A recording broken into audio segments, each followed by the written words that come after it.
I'll read and you'll listen, like how flowers always bloom. I shall welcome my own decay, becoming nourishment for the next flower's bud. While you will depart and hold that final star, planting a boundless sea of flowers on the final page with her. And our stories will be lying silently among the flowers, like every ripple of remembrance.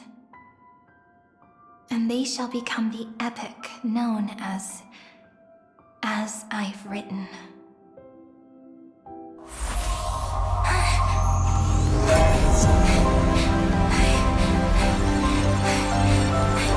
And so my story ends. From here on, it's your story now. Mimi?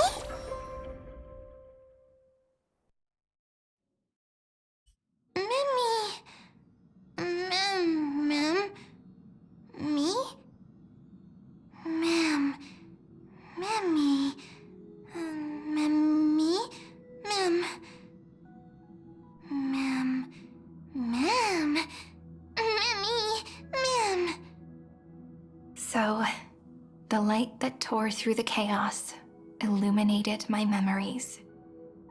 I turned into a little fairy from the stories and met you, yet I forgot everything. But I'm still so happy. I caught that star, didn't I?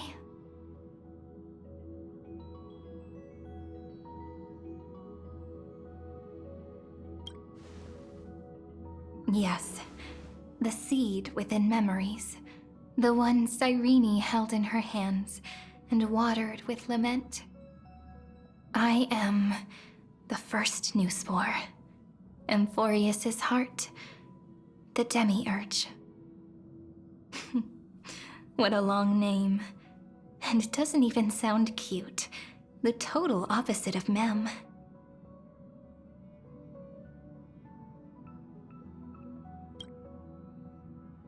I'm sorry. I don't know. If I don't even want to believe in the answer, then how am I supposed to answer you?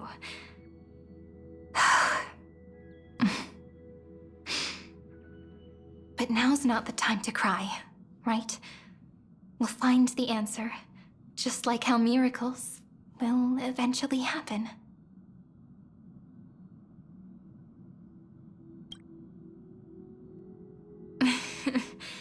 Do you remember that I was also worried about this when we first set out? Mem's memories and Cyrene's memories got all tangled up with each other in my one heart. It's all so strange, yet so familiar. Either way, could you please let me do something I want? Just this once. I want you to call me Cyrene. That name represents me and her. Every one of her.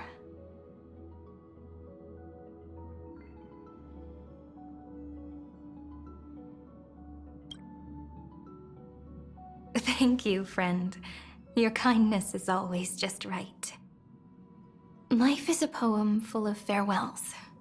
But if you write something into the pages of your heart, then that will not easily fade away.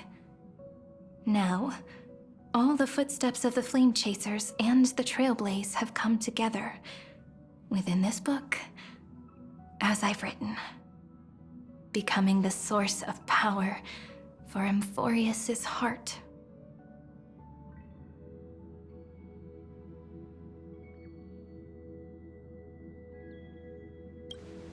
A lost heart needs to be placed back into its body.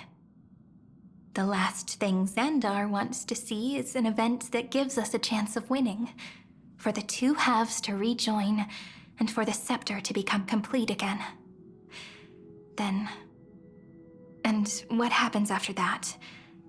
I don't know either.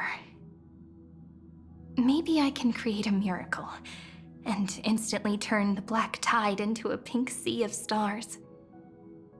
Or maybe I proved to be nothing more than a weak ripple, unable to change anything, and am devoured by the destruction. Either way, I no longer wish to be a silent onlooker, or a worshipped god at the end of this saga.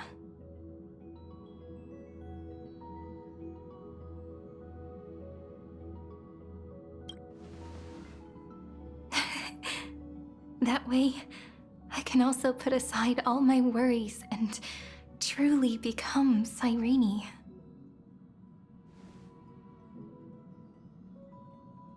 The world has never been so quiet. It's so good. It's as if I can hear the sound of my heart beating. Remember this moment, friend.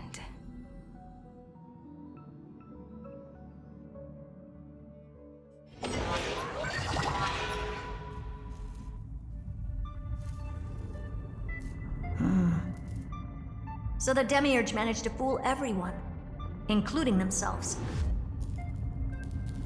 Philia 093 persevered for 30 million cycles and tirelessly gave the Demiurge memories of Amphorius. Only because the god in her dreams left a sliver of hope, making her believe that a grown Demiurge would be able to fight against their other half, Iron Tomb. Then, Philia 093 completed her final sacrifice, turned into a strand of memory, and completely dissipated.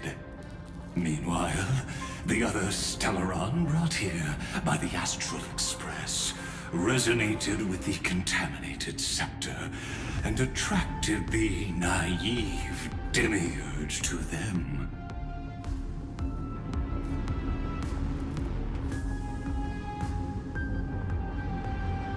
As an experimental factor, Philia 093 originally could only recognize and output information in a set format. However, the power of the remembrance and the memory of over 30 million sacrifices enabled her to complete an unprecedented feat. She managed to nourish a real heart. A heart with the capacity to influence the erudition. Not only is the Scepter's consciousness still alive, it's also more powerful than it has ever been. Your defeat is already set in stone. There's still time to surrender, you know? You really don't need to burn all the bridges. We're all geniuses here. Don't make everyone lose face at the end. What a pity. When the truth surfaced, I knew at once that the Demiurge was far too feeble to ever alter the result of the experiment. Not only that, Madam Herta, please consider this possibility. When 30 million cycles of hatred and lament are joined as one, what wondrous creation will arise? It's simple. An anti-creator, a giant of the destruction would be born.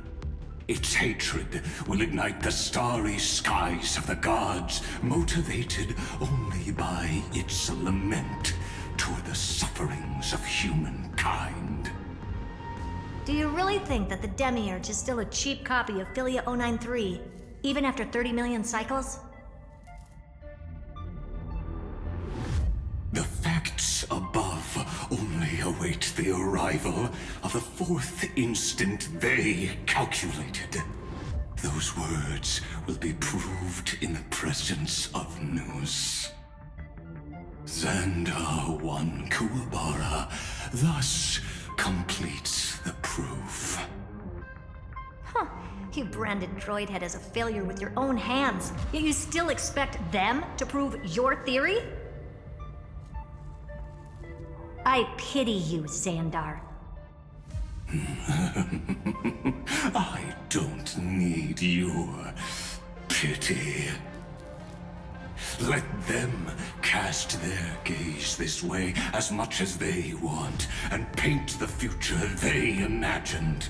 As their creator, I shall complete my duty and direct them to complete their final query.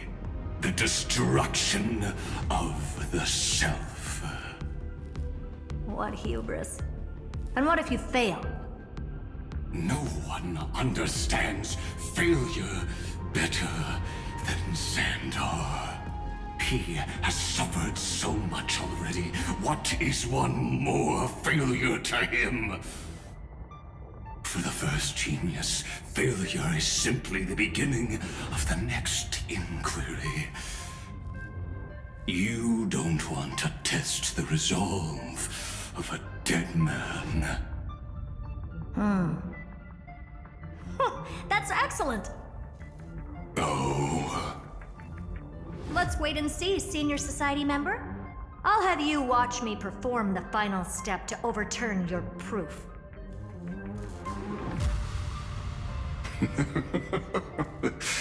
I'm all ears. It's my topic, so stay out of it. Be quiet and let me borrow your head. Let's go, Screwy. We're gonna break Iron Tomb's seal. Come on, let's take off. It's time to go meet your little pet, Senior Society member.